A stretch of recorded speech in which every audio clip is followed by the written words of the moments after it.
स्वागत है आपका। शाम के 6 बज चुके हैं। ये वक्त है न्यूज रूम लाइव का। मैं हूं आपके साथ अनुज श्रीवास्तव और न्यूज रूम लाइव की शुरुआत करेंगे 4 बड़ी खबरों के साथ। दिन भर वो कौन सी खबरें थी जो आज सुर्खियों में बनी रही। तो आज सबसे पहले बात करेंगे जितेंद्र प्रसाद की, जो कि अब भारतीय जनता पार्टी में शामिल हो गए हैं। उसके बाद बात करेंगे आगरा के अस्पताल की, पारस हॉस्पिटल की, जिसका अब लाइसेंस रद्द कर दिया गया है और इसके साथ ही साथ हॉस्पिटल को भी सील कर दिया गया है। मुख्तार अंसारी के बेटों की बात करेंगे। 24 करोड़ की संपत्ति को कुर्क किया गया है। और आखिर में बात होगी मुंबई, जहां पर मॉनसून ने दस्तक दे दी है और हाई टाइड की भी बात कही जा रही है, चेतावनी जारी कर दी गई है। तो ये 4 खबरें जो हैं वो आज की बड़ी खबर है। और खबरों में आगे बढ़े उससे पहले आपको बता दें, लखनऊ से एक बड़ी खबर आ रही है। अहम खबर है राजधानी लखनऊ से, जहां पर यूपी सरकार और संगठन के बीच में एक बैठक होने वाली है। इस वक्त की बड़ी खबर आपको बता दें, लखनऊ से आ रही है। यूपी सरकार और संगठन में 20 थोड़ी देर में बैठक होगी। सीएम योगी आदित्यनाथ और सुनील बंसल करेंगे बैठक। स्वतंत्र देव सिंह भी बैठक में मौजूद रहेंगे। विधान परिषद की सीट और जिला पंचायत अध्यक्ष चुनाव पर चर्चा करेंगे। तो बड़ी खबर हम आपको बता रहे हैं। इस वक्त की अहम खबर है, लखनऊ से है। यूपी सरकार और संगठन के बीच में थोड़ी देर में बैठक होने वाली है। सीएम योगी आदित्यनाथ और सुनील बंसल करेंगे बैठक। स्वतंत्र देव सिंह भी बैठक में रहेंगे मौजूद। विधान परिषद की सीट और जिला पंचायत अध्यक्ष चुनाव पर चर्चा होगी।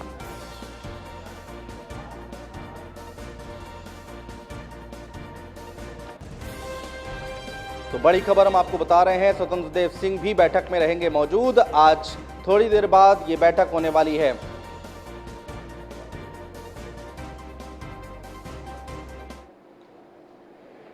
और एस के वाजपेयी हमारे संवाददाता हमारे साथ लाइव जुड़ रहे हैं ज्यादा बातचीत करने के लिए। एस के वाजपेयी, इस बैठक में कौन कौन मौजूद रहेगा, क्या कुछ चर्चाएं हो सकती हैं, कैसी खबरें निकलकर सामने आ रही हैं? बिल्कुल, ये एक महत्वपूर्ण बैठक है जो कि मुख्यमंत्री योगी आदित्यनाथ करने जा रहे हैं। उत्तर प्रदेश में 2 महत्वपूर्ण चीजें हैं। अगर हम 5 जुलाई की बात करें तो उत्तर प्रदेश में 4 विधान परिषद की सीटें खाली हो रही हैं, जो कि मनोनयन कोटे की हैं। उस पर मनोनयन उत्तर प्रदेश सरकार की तरफ से होना है। जिसको उत्तर प्रदेश सरकार नाम भेजेगी वो मनोनयन राज्यपाल की तरफ से किया जाएगा। रामवृक्ष यादव, जितेंद्र यादव, उसके अलावा अगर हम देखें तो वीरेंद्र कुशवाहा जैसे 4 नाम ऐसे हैं जिनका कार्यकाल 5 जुलाई को खत्म हो रहा है। और 4 नई सीटें 5 जुलाई को उत्तर प्रदेश में बनेंगी। तो निश्चित है इन सीटों को लेकर किस तरीके से इसमें किसको भेजा जाए, किनको विधान परिषद की सदस्यता दिलाई जाए, उसको लेकर आज ये महत्वपूर्ण चर्चा मुख्यमंत्री योगी आदित्यनाथ करने वाले हैं। जिनके साथ में उत्तर प्रदेश बीजेपी अध्यक्ष स्वतंत्र देव सिंह, साथ ही साथ में संगठन महामंत्री सुनील बंसल भी इस बैठक का हिस्सा होंगे। निश्चित है कि यह बैठक महत्वपूर्ण है। उसके अलावा जिस तरीके से उत्तर प्रदेश में जिला पंचायत अध्यक्षों के चुनाव होने हैं, चूंकि समय बिल्कुल नहीं बचा है, संभवतः 20 तारीख से उत्तर प्रदेश में आदर्श आचार संहिता लग जाएगी और 12 मई से पहले, जैसा कि यूपी निर्वाचन आयोग ने कोर्ट में अपना हलफनामा दिया है कि 12 जुलाई से पहले वो इस चुनाव को पूरी गाइडलाइन के साथ संपन्न करा लेंगे। तो कौन कौन से प्रत्याशी होंगे, उसके लिए क्या रणनीति होगी, खासतौर पर उन जिलों में जहां पर बीजेपी का बहुमत कम है, उस पे किस तरीके से निर्दलियों को पार्टी में लाया जाए और कहीं ना कहीं एक बेहतर परफॉर्मेंस पंचायत चुनाव में दी जाए, इन बहुत सारे विषयों को लेकर मुख्यमंत्री चर्चा करने वाले हैं। तो निश्चित है कि ये 2 विषय हैं जिसके साथ सरकार और संगठन किस तरीके से खड़ी होगी, उसके लिए क्या रणनीति होगी, कैसे इस पर आगे बढ़ा जाए, इन बहुत सारे विषयों को लेकर चर्चा होने वाली है। तो निश्चित है यह चर्चा मुख्यमंत्री आवास पर होगी। सीएम योगी आदित्यनाथ, बीजेपी प्रदेश अध्यक्ष स्वतंत्र देव सिंह, साथ ही साथ संगठन महामंत्री सुनील बंसल इस बैठक का हिस्सा होंगे। तो निश्चित है कि इन बहुत सारी चीजों को लेकर विचार करेंगे और विचार करने के बाद आगे की रणनीति को लेकर पार्टी कार्यकर्ताओं और पदाधिकारियों को निर्देश जारी किया जाएगा। जी बहुत शुक्रिया एसके वाजपेयी, तमाम जानकारी अपडेट हम तक पहुंचाने के लिए।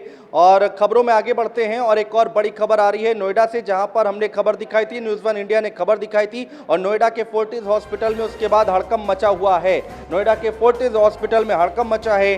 न्यूज़ 1 इंडिया के खुलासे के बाद हड़कंप मचा है। प्रदूषण विभाग की टीम ने खबर दिखाए जाने के बाद छापा मारा था। फोर्टिस अस्पताल का सीवेज ट्रीटमेंट प्लांट पड़ा था ठप, शहर के पानी में घोल रहा था फोर्टिस अस्पताल जहर। अस्पताल का बड़ा कांड न्यूज़ 1 इंडिया ने प्रमुखता से दिखाया था। लापरवाही छुपाने के लिए एसटीपी प्लांट में तैनात कर्मचारी को निकाला। राहुल नाम का युवक फोर्टिस अस्पताल के एसटीपी में करता था काम। राहुल का आरोप है कि बिना नोटिस पीरियड के उन्हें निकाल दिया गया है। निशांत शर्मा हमारे संवाददाता नोएडा से हमारे साथ लाइव जुड़ चुके हैं ज्यादा बातचीत करने के लिए। निशांत, अभी वहां पर क्या अपडेट है, किस तरह की हलचल देखने को मिल रही है? से जब खबर दिखाई तो खबर दिखाने के बाद हड़कंप मचा और जो नामी अस्पताल है उसका हमने पूरा जो लापरवाही है वो दिखाई अपने दर्शकों को, और जिसके बाद में अब एसटीपी प्लांट पूरी तरह से ठप पड़ा था। और एसटीपी प्लांट के अंदर जो कर्मचारी था राहुल नाम का युवक, उसको कंपनी ने जो फोर्टिज अस्पताल ने अपनी करतूतों को छुपाने के लिए उसको अस्पताल से बाहर कर दिया, एसटीपी प्लांट से हटा दिया। सबसे बड़ी बात यह रहती है कि जो शशांक नाम का जो इंजीनियर है जो कंपनी के फोर्टिज अस्पताल के अंदर है, उस पर आरोप भी लगाए गए हैं कि मेरे साथ मारपीट करी जाती है। कर्मचारी ने खुद आरोप लगाया कि मेरे साथ मारपीट की है। उसने इस पूरे प्रकरण में सेक्टर 58 थाने में लिखित शिकायत दी है। पुलिस का भी कहना है कि इसके खिलाफ कार्रवाई की जाएगी। लेकिन जब न्यूज़ वन इंडिया ने जब काला चिट्ठा जो करतूत दिखाई, तो कहीं ना कहीं अस्पताल के अंदर हड़कंप मचा, और जो प्रदूषण नियंत्रण विभाग ने भी छापेमारी की, और छापेमारी करने के बाद जो फोर्टिज अस्पताल है, जो नामी अस्पताल है, उसको नोटिस जारी किया है।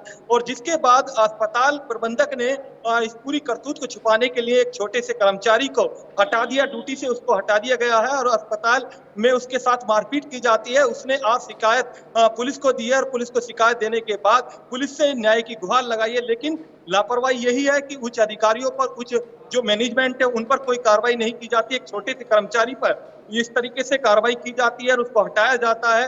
अब जो है वो पुलिस को शिकायत दे रहा है, और पुलिस को शिकायत देने के बाद जो संस्थांक हैं, जो इंजीनियर हैं, जो एसटीपी प्लांट के, उनके खिलाफ लिखित कार्रवाई की मांग की जा रही है, बहुत क्योंकि उनका शुक्रिया कहना है तमाम जानकारी अपडेट हम तक पहुंचाने के लिए। बढ़ते आगे एक अगली खबर की बात करते हैं। आगरा से बड़ी खबर आ रही है, जहां पर पारस अस्पताल जो है उसका लाइसेंस रद्द कर दिया गया है, अस्पताल को सील कर दिया गया है। अस्पताल में ऑक्सीजन मॉकड्रिल का ये मामला है। आगरा से बड़ी खबर हम आपको बता रहे हैं। प्रशासन की जांच में वायरल वीडियो सच पाया गया है। सीएम योगी के आदेश पर पारस अस्पताल पर बड़ी कार्रवाई हुई है। अस्पताल से मरीजों को शिफ्ट करके सील किया गया है। तो ये बड़ी खबर हम आपको बता रहे हैं, आगरा से आ रही है। इस वक्त की अहम खबर है, हॉस्पिटल को सील कर दिया गया है और लाइसेंस को भी रद्द कर दिया गया है।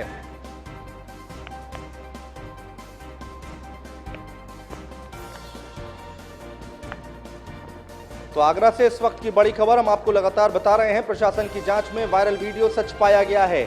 अपडेट क्या है लगातार हम आपको बता रहे हैं।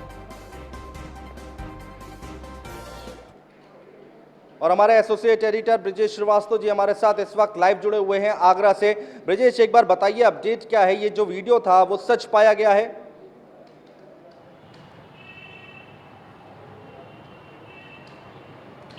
देखिए, सबसे बड़ी बात यह है कि ये जो वायरल वीडियो था, प्रशासन की जांच में इस बात की पुष्टि हुई है कि वायरल वीडियो सच है। वो डॉक्टर अरिंजय जैन के द्वारा ही जो है वो आवाज़ अरिंजय जैन की है। ऐसे में ये साफ हो गया कि अरिंजय जैन जब खुद स्वीकार कर रहे हैं कि उन्होंने उस पूरी मौत की मॉक ड्रिल को किया था, 5 मिनट के लिए ऑक्सीजन बंद की गई थी। ऐसे में अब इसमें शंका की कोई गुंजाइश नहीं बचती। दूसरी तरफ अगर प्रशासन के एक्शन की बात करें तो प्रशासन ने फिलहाल पारस अस्पताल को सील कर दिया है, वहां पर तालेबंदी हो गई है और वहां से मरीजों को शिफ्ट कर दिया गया है दूसरी जगह। लेकिन जो सबसे बड़ी हैरानी की बात यह है वो 2 चीजें हैं। एक तो यह है कि जो पारस अस्पताल के लाइसेंस को निलंबित किया गया है ड्यू टू द इन्वेस्टिगेशन। जब तक ये जांच चलेगी, जब तक जांच रिपोर्ट नहीं आती, तब तक पारस अस्पताल के लाइसेंस को निलंबित किया गया, यानी निरस्त नहीं किया गया, पूरी तरीके से टर्मिनेट नहीं किया गया। एक चीज। दूसरी चीज ये है कि अगर ये पुष्टि हो गई है कि वो अरिंजय जैन की आवाज है, वो वीडियो सच्चा है, तो फिर अब तक इस पूरे मामले में कार्रवाई केवल एपिडेमिक एक्ट के तहत ही क्यों हुई है? क्यों नहीं उसके खिलाफ अटेम्प्ट टू मर्डर का केस दर्ज हुआ? क्यों नहीं उसके पास जानबूझकर सोची समझी रणनीति के तहत सामूहिक नरसंहार करने की योजना बनाने का केस दर्ज नहीं हुआ? ये वो तमाम सवाल हैं जो कहीं ना कहीं खड़े होते हैं कि क्या प्रशासन अब भी इस पूरे मामले में अस्पताल प्रबंधन को बचाने की, अरिंजय जैन को बचाने की कोशिश कर रहा है? ये वो तमाम सवाल हैं। बिल्कुल ब्रिजेश, बहुत शुक्रिया तमाम जानकारी अपडेट हम तक पहुंचाने के लिए। तो बड़ी कार्रवाई, फिलहाल ये तस्वीरें हम आपको दिखा रहे हैं जब उस हॉस्पिटल को सील किया गया, ये तब की तस्वीरें हम आपको दिखा रहे हैं। आगरा से बड़ी खबर है। और खबरों में आगे बढ़े उससे पहले आपको बता दें, मऊ से इस वक्त की एक बड़ी खबर आ रही है, जहां पर मुख्तार अंसारी के बेटों पर बड़ी कार्रवाई हुई है। 24 करोड़ की संपत्ति को कुर्क किया गया है। अब्बास अंसारी, उमर अंसारी के खिलाफ कार्रवाई हुई है। मेन मार्केट में जमीन और कई मकान को कब्जे में लिया गया। दक्षिण टोला क्षेत्र के दसई पोखरा पर यह कार्रवाई की गई है। तो बड़ी खबर है, अहम खबर हम आपको बता रहे हैं, लगातार मऊ से आ रही है। मुख्तार अंसारी के बेटों पर बड़ी कार्रवाई हुई है। 24 करोड़ रुपए की संपत्ति को कुर्क किया गया है। अब्बास अंसारी और उमर अंसारी के खिलाफ कार्रवाई की गई है। मेन मार्केट में जमीन और कई मकान को कब्जे में लिया गया है। दक्षिण टोला क्षेत्र के दसई पोखरा पर यह कार्रवाई की गई है।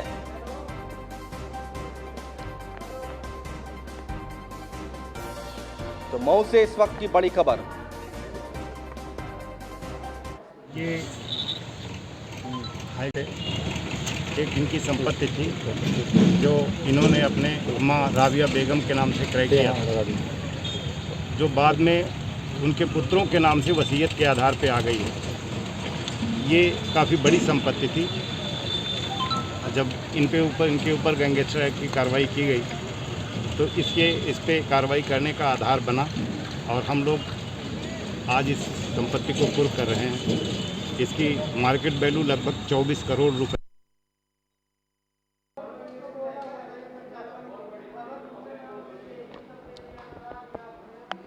अभिषेक राय हमारे संवाददाता हमारे साथ जुड़ चुके हैं ज्यादा जानकारी के साथ। अभिषेक, का क्या कुछ कार्रवाई की गई है और अब आगे किस तरह की कार्रवाई की जाएगी? कुछ अधिकारियों से बात हुई है क्या आपकी?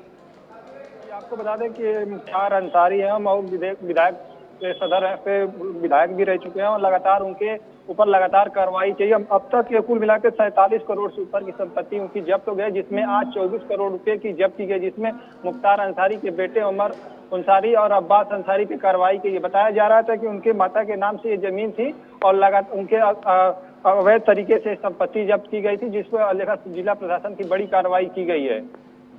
अभिषेक राय, बहुत शुक्रिया तमाम जानकारी हम तक पहुंचाने के लिए।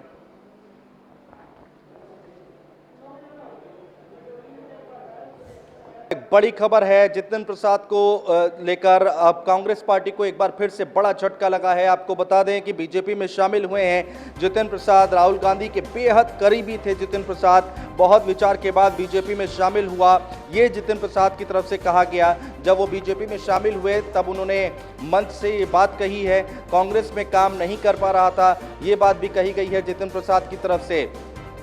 तो बड़ी खबर हम आपको बता रहे हैं, इस वक्त की अहम खबर है, जितिन प्रसाद भारतीय जनता पार्टी में शामिल हो गए हैं और इसके साथ ही साथ राहुल गांधी के बेहद करीबी थे जितिन प्रसाद। कांग्रेस पार्टी को एक बड़ा झटका लगा है और ये जब वो शामिल हुए उसके बाद जेपी नड्डा से मुलाकात करने पहुंचे।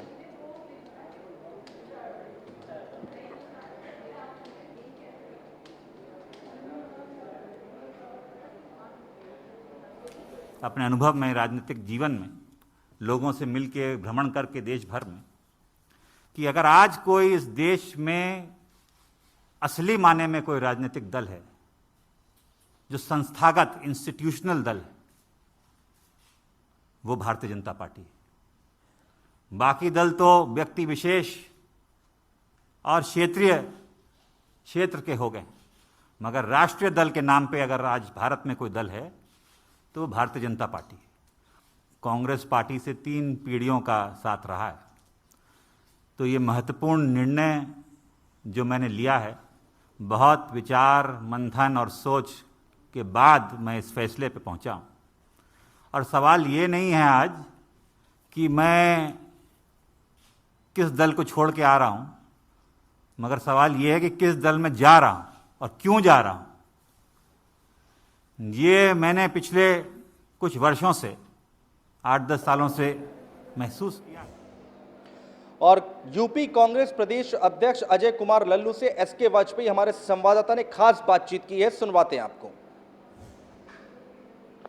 उत्तर प्रदेश में 2022 में विधानसभा के चुनाव होने हैं और कांग्रेस अपनी पूरी ताकत लगा रखी है 2022 के विधानसभा में बेहतर परफॉर्मेंस के लिए। कांग्रेस महासचिव प्रियंका गांधी लगातार उत्तर प्रदेश सरकार पर हमले बोल रही हैं। ऐसी स्थिति में बीजेपी ने कांग्रेस के एक बड़े नेता को यूपी से तोड़ लिया है, तो कितना बड़ा झटका कांग्रेस के लिए है। हमारे साथ हैं कांग्रेस प्रदेश अध्यक्ष अजय कुमार लल्लू, उनसे हम बात करते हैं और पूछते हैं कि आखिर वो इसको कितना बड़ा झटका मानते हैं और कितना नुकसान इसका 2022 में उनको देखने को मिलेगा। सर, जिस तरीके से जितिन प्रसाद जो कि कांग्रेस के बड़े नेता उत्तर प्रदेश के थे और उनको पार्टी ने तोड़ लिया है, तो ऐसी स्थिति में कितना बड़ा चुनौती मानते हैं इसको? देखिए, कोई चुनौती का विषय नहीं। कांग्रेस पार्टी लगातार गांव, गरीब, खेत खलिहान, नौजवानों के मुद्दे पर संघर्ष कर रही है और हमें भरोसा है कि आदरणीय प्रियंका गांधी के नेतृत्व में 2022 में उत्तर प्रदेश में कांग्रेस को जनता का आशीर्वाद प्राप्त होगा। अगर हम देखें 2022 को लेकर जिस तरीके से कांग्रेस तैयारी कर रही है, कांग्रेस के 13 नेताओं ने पत्र भी लिखा था, उस पत्र में जितिन प्रसाद भी शामिल थे। आज वो कांग्रेस में नहीं है, तो क्या माना जाए और नेता भी इस तरीके से पार्टी छोड़कर जा सकते हैं? नहीं, देखिए, कांग्रेस पार्टी वसूलों की पार्टी है। कांग्रेस पार्टी संविधान को मानने वाली पार्टी है। कांग्रेस पार्टी एक विचारधारा की पार्टी है और किसी के जाने आने से पार्टियों को फर्क नहीं पड़ता। और मैं समझता हूं कि जिसकी पहचान, मान, सम्मान, नाम कांग्रेस पार्टी ने दिया हो, जिसको मंत्री बनाया, सांसद बनाया, विधायक बनाया, मैं समझता हूं कि वो चले जाए तो पार्टी के साथ गद्दारी है। धन्यवाद। क्या माना जाए, एक सवाल, उनको ब्राह्मण जो वोट हैं उनको जोड़ने का काम दिया गया था, ब्राह्मण अस्मिता संघ, वो संघ भी चला रहे थे, वो पार्टी की तरफ से लगातार काम कर रहे थे। क्या मानते हैं कि क्या ब्राह्मणों को जोड़ने के लिए बीजेपी ने बड़ा दांव चलाया है? देखिए, कांग्रेस पार्टी सबकी पार्टी है, सभी धर्म विचार की पार्टी है और सबको लेकर चलने वाली पार्टी है और कांग्रेस ने सबका सम्मान किया और मैं समझता हूँ कि यह कहना गलत होगा। बिल्कुल, ये है कांग्रेस प्रदेश अध्यक्ष अजय कुमार लल्लू, जिनका साफ तौर पर कहना है कि हमारे पर कोई फर्क नहीं है। जहां तक जितिन प्रसाद का सवाल है, हमने उनको हर वो संभव चीजें उपलब्ध कराई, चाहे मान सम्मान हो या मंत्री पद हो। उनको 2-2 बार चुनाव में खड़ा किया गया, लेकिन वो चुनाव नहीं जीत सके। तो निश्चित है कि उनके जाने से कोई बहुत ज्यादा फर्क नहीं पड़ता है और कांग्रेस पूरी मजबूती के साथ 2022 के इलेक्शन में उतरेगी। कैमरामैन सन्नी के साथ मैं इसके बाद न्यूज़ 1 इंडिया। और जितेंद्र प्रसाद के भारतीय जनता पार्टी में शामिल होने के बाद कांग्रेसी नेता हैं प्रमोद कृष्णम, जिन्होंने बयान जारी किया है और उन्होंने कहा है कि प्रियंका गांधी के हाथ में अगर कमान होती तो ऐसा ना होता। बड़ी खबर हम आपको बता रहे हैं, प्रियंका जी के हाथ में होनी चाहिए थी कांग्रेस की कमान, ऐसा होता तो नहीं जाते जितेंद्र प्रसाद। ये प्रमोद कृष्णम की तरफ से कहा गया है। बड़ी खबर हम आपको बता रहे हैं, जितेंद्र प्रसाद का कांग्रेस छोड़ना दुखद है। एक अच्छे नेता हैं जितेंद्र प्रसाद, ये प्रमोद कृष्णम की तरफ से कहा गया है। एक बार आप भी सुनिए क्या कुछ कहा है प्रमोद कृष्णम ने। तो अब पूरे देश की अगर कांग्रेस पर नजर डालें तो बचता कौन है? प्रियंका गांधी कांग्रेस की कमान संभालें, ये मांग कश्मीर से कन्याकुमारी तक जो कांग्रेस का कार्यकर्ता है, ये मांग उसकी है। जहां तक मैं समझता हूं, कांग्रेस नेतृत्व को तत्काल इस पर फैसला लेना चाहिए, क्योंकि राजनीति में समय का बहुत महत्वपूर्ण रोल है। अगर कांग्रेस की कमान प्रियंका गांधी के हाथ में होती तो मुझे नहीं लगता कि जितेंद्र प्रसाद। चलिए बढ़ते आगे, मुंबई से खबर आ रही है, मानसून ने जहां पर दस्तक दी है और हाई टाइड का भी चेतावनी जारी की गई है। बड़ी खबर हम आपको बता रहे हैं मुंबई से, बारिश से कई इलाकों में सड़कें जलमग्न हो गई हैं। सड़कों के जलमग्न होने से ट्रैफिक जाम की स्थिति पैदा हो गई है। रेलवे ट्रैक पर जलभराव होने से मुश्किलें और भी ज्यादा बढ़ गई हैं। मुंबई में हाई टाइड की चेतावनी जारी की गई है। बड़ी खबर हम आपको बता रहे हैं, इस वक्त की अहम खबर है, मुंबई से रेलवे ट्रैक पर जल भराव होने से मुश्किलें और भी ज्यादा बढ़ती दिखाई दे रही हैं। मुंबई में हाई टाइड की चेतावनी जारी की गई है। मुंबई से बड़ी खबर हम आपको बता रहे हैं, मॉनसून ने मुंबई में दस्तक दी है। बारिश से कई इलाकों में सड़कें जलमग्न हो गई हैं और रेलवे ट्रैक पर जल भराव होने से मुश्किलें और भी ज्यादा बढ़ती हुई दिखाई दे रही हैं। मुंबई में हाई टाइड की चेतावनी जारी की गई है, यानी कि आने वाले वक्त में और भी बुरा हाल हो सकता है। तस्वीरें लगातार हम आपको दिखा रहे हैं। ये तस्वीरें आप देख पा रहे हैं मुंबई की, जहां पर मॉनसून ने दस्तक दी है और कई इलाके ऐसे हैं जहां पर सड़कों पर पानी भर गया है। बारिश से कई इलाकों में सड़कें जलमग्न हो गई हैं। बड़ी खबर है, तस्वीरें लगातार हम आपको दिखा रहे हैं, अहम खबर है।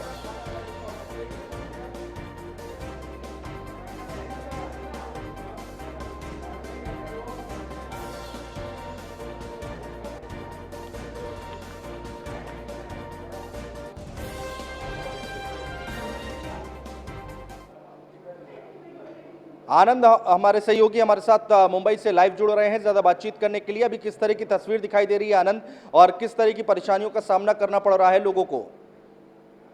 जी, लोगों को काफी दिक्कतों का सामना करना पड़ रहा है। जिस तरह से माहौल है मुंबई में, आपको बता दो, जो लोग सुबह नौकरी या फिर बिजनेस के लिए मुंबई में आते हैं, मुंबई के आसपास के छोटे छोटे इलाकों से, अब उनको घर जाने में दिक्कतें हो रही है। एक तो ट्रेन बंद है और जो बसें है वो दादर तक ही सिर्फ चल रही है। दादर के आगे जो लोग रहने वाले उनको भी घर कैसे पहुंचना है, ये दिक्कतें आ रही है। लेकिन पिछले 2.5 घंटे से मुंबई में बारिश रुक चुकी है, काफी हद तक रुक चुकी है। तो अभी धीरे धीरे लोग जो वाहन मिलेंगे उससे अपने घरों की ओर निकल रहे हैं और आपको बता दूं कि मुंबई की पूरी पोल खुल चुकी है। जो वाटर लॉगिंग का परसेंटेज है, वाटर लॉगिंग जिस तरह हर साल हम देखते हैं उसी तरह का माहौल इस बार भी है। लेकिन मुंबई के जो बीएमसी के कमिश्नर है उन्होंने कहा है कि ये लॉगिंग रहेगी। उसकी वजह है कि 140 से 160 मिलीमीटर अगर बारिश होती है तो उसके सामने प्रशासन भी ज्यादा कुछ कर नहीं सकता। आनंद गायकवाड़, बहुत शुक्रिया तमाम जानकारी अपडेट हम तक पहुंचाने के लिए। और न्यूज रूम लाइव में इसी के साथ आज के लिए बस इतना ही। आप बने रहिए न्यूज वन इंडिया के साथ।